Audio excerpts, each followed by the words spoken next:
আবার কিছু লোক আছে ইঁট ধরে কুকুরকে মেরে দেয়, খামোখায় মারে না, বিনা কারণে মারে কি পারে না। তাহলে ও আপনার সম্পর্কে কি ধারণা করবে? আরে তুই এত উঁচু শিক্ষিত, তুই এত দামি, আল্লাহ তোকে করেছে, তোর কাজটা এত ছোট মানের কেন রে? আমার মতো একটা কুত্তাকে মারলি কেন? কুত্তাকে মারা কি সুন্নত?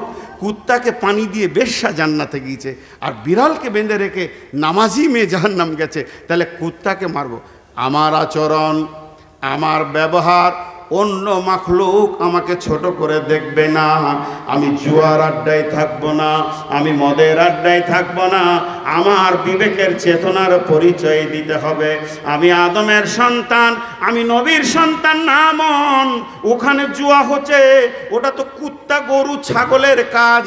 আমিও জায়গায় যাব না, মদের জায়গায় যাব না, সিদে জায়গায় যাব না, শুদ্ধ আমি খাবো না, যাব না আমি জেনা ব্যভিচারে লুচ্চামিতে, কারণ ওগুলো কুত্তার কাজ।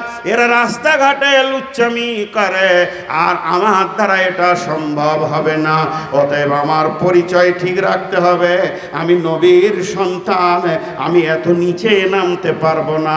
আমি আদমের সন্তান, আমাকে আল্লাহ আশরাফুল মাখলুকাত করে বানিয়েছে যেন আমার টোটাল লাইফে কোনো নোংরা জায়গায় আমাকে পাওয়া না যায়। আর আমাকে যদি মদে পাওয়া যায়, আমাকে যদি সুদেতে পাওয়া যায়, কুত্তা কোনোদিন ভুল করে না। আমি যখন মদ খাই আমার মাথায় হুঁশ থাকে না, রাস্তায় পড়ে থাকি, কুত্তা আমার মুখেই মুতে দিয়ে চলে যায়, হে আদম সন্তান তুই কত নিচে নেমে গেছিস। আয় রে ভাই আমার, আমরা আমাদের পরিচয়গুলোকে শেষ করে দিয়েছি।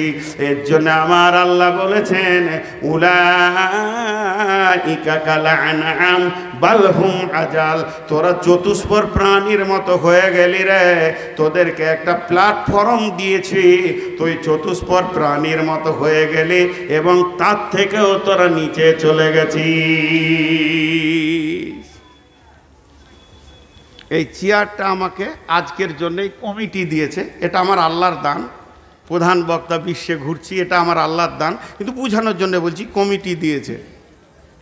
তা আমি যদি এই টেবিলের ওপরে উঠে বসে যাই এমনি করে, তো লোক ভালো বলবে যে এটা আরও উঁচু, তো আরও সম্মান একটু নিলি। আবার বাঁশ ধরে বাংলাদেশের মতো যদি উঠে ঝুলতে লাগি, আর একটু সম্মান। চেয়ারে যখন একটু সম্মান বেশি হচ্ছে, এইটা থেকে একটু স্টেজে একটু সম্মান বাড়লো, যে চেয়ারের সম্মান, তা আমার ব্রেন বলছে তুই আর একটু লাফিয়ে ওপরে উঠতে সম্মানটা আর একটু বেড়ে যাবে। লোক বলবে বাঁদর। লোক কি বলবে? আর মানুষ বলবে না, কি বলবে? বাঁদর। এখন যদি ওপর থেকে নিচে নামলে সম্মান বেশি বাড়ে, তো মাটিতে বসে যদি ধুলো মেখে গড়াগড়ি করি, তা বলবে পাগল। ঠিক স্ট্যান্ডে দাঁড়াতে হবে। তোমাকে আল্লাহ যে সম্মান দিয়েছে, তুমি আদমের সন্তান, তুমি নিজেকে একবার দেখো, তোমার ব্যাকলাইটটা একবার দেখো, তুমি কার সন্তান, তোমার আচরণ কেমন হওয়া উচিত। জি, সেটা তুমি না করে ওপর দিকে চলে যাও, নিচে চলে যাও। বালহুম আদাল, বালহুম আদাল। আমরা চতুষ্পদ প্রাণীর থেকেও নিকৃষ্ট। ইন্না লিল্লাহি ওয়া ইন্না ইলাইহি রাজিউন। কত নিচে চলে গেছে। কেন গো? 4টা কারণ বের করেছেন দার্শনিকেরা। 4টা কারণ।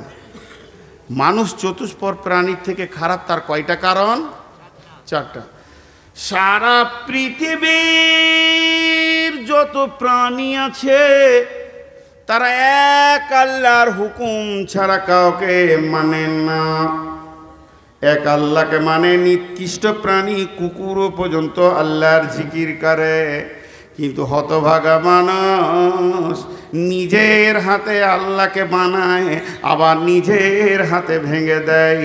এরা দেবদেবীর পূজা করে, এরা গাছের পূজা করে, এরা মাজারের পূজা করে, এরা আপনার কিনা নিকৃষ্ট জিনিস ইটের পূজা করে, পাথরের পূজা করে।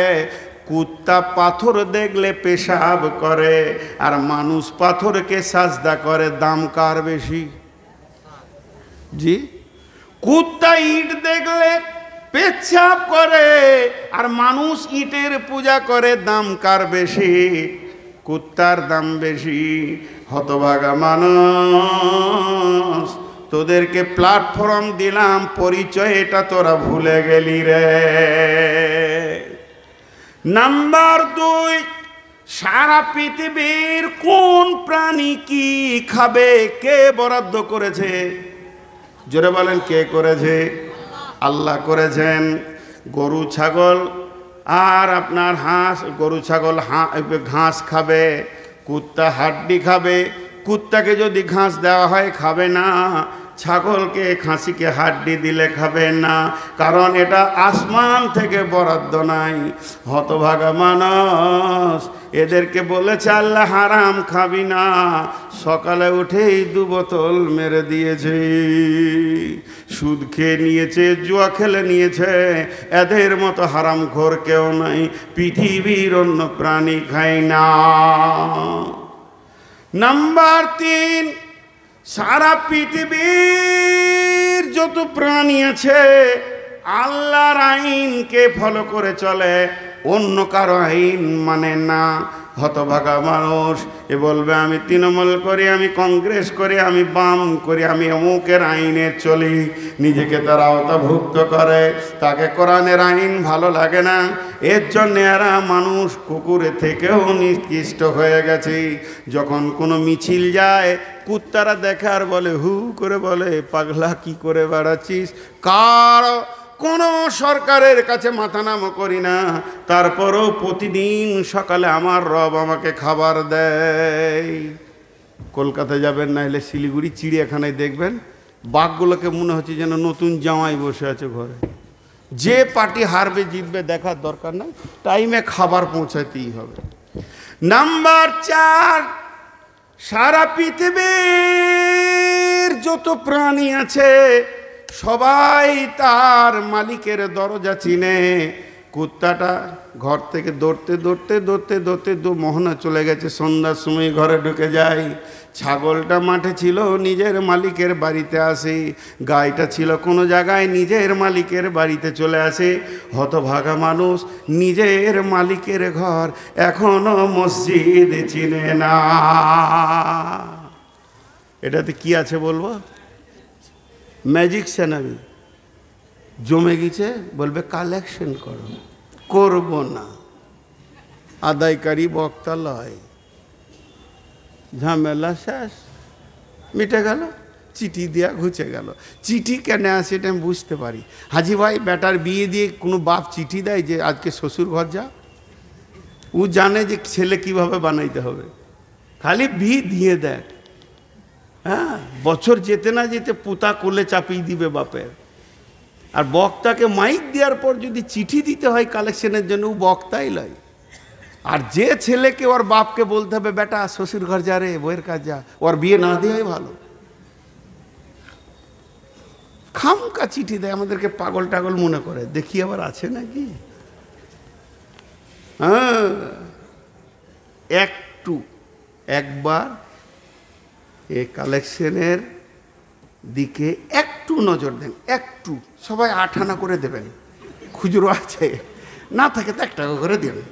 খবরদার 100 টাকা দেবেন না, একটু নজর দেবেন, সময় দেবেন, বাস ঝামেলা শেষে গেছে। হ্যাঁ, মৌলানা ইসমাইল এত রেগে বসে আছে এখানে। আল্লাহু আকবার, এখানে সব বন্ধু হয়ে গেছে, এসে এসে এসে এমন অবস্থা। আর আসবো না, একটু লেট করবো, তাহলে মুরগা টুরগা হবে। তো কয়টা পরিচয় দিলাম, দ্বিতীয় পরিচয় চলছে আমি আদমের